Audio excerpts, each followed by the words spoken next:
everyone, I'm Nicole Menner. Welcome back to Twin States News.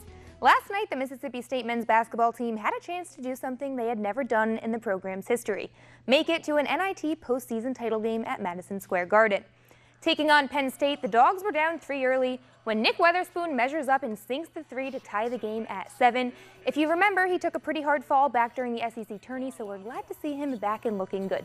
Second quarter now, Penn State up 9. Lamar Stevens takes the pass in the corner and nails the jumper, giving the Lions a 12-point lead, and MSU just couldn't get much going offensively. Still in the second when Josh Reeves steals it off the MSU inbound and tosses it to Tony Carr, who smashes the ball down. And things were pretty much over at this point. Lamar Stevens drives through the lane and throws it down with authority. Penn State wins it 75-60, and Mississippi State is done for the season.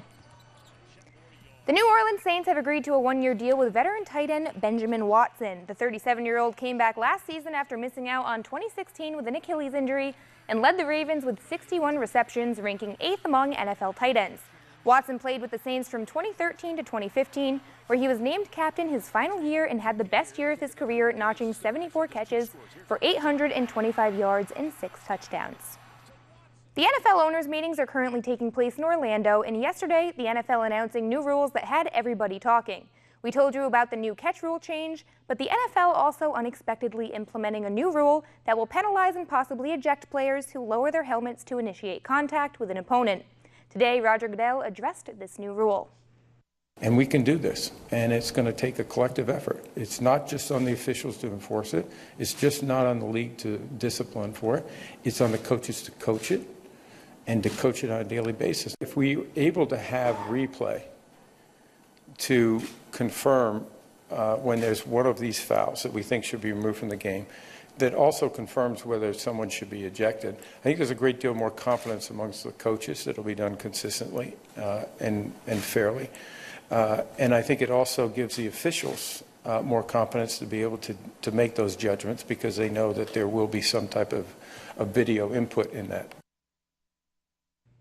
The Pelicans had 8 more games left to play in the regular season entering last night, but their matchup against the Trailblazers was one of the most important ones remaining. The third-seeded Blazers sit ahead of the Pelicans by 2 games in the loss column, so a win would bring New Orleans to within 1. But the Trailblazers have been on a hot streak lately and were riding a 7-game road win streak entering last night. We'll pick it up in the second quarter. Pelicans up 6. E'Twaun Moore lobs it up to Anthony Davis and slams it down for the big finish. He had 36 points on the night. Jumping out to the fourth, things tied at 82. Damian Lillard drains the 3 right over AD's head to give Portland the lead, and things would get a little crazy here. The Pelicans down 2, 24 seconds to go. They inbound it, but Drew Holiday blocks the shot, and they have a chance to take it away.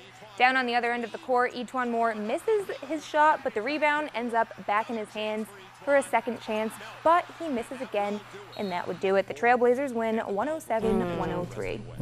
That was a tough loss. Tough ending there, yeah. But we'll see how playoff seeding ends up. Yeah. Thanks, Nicole.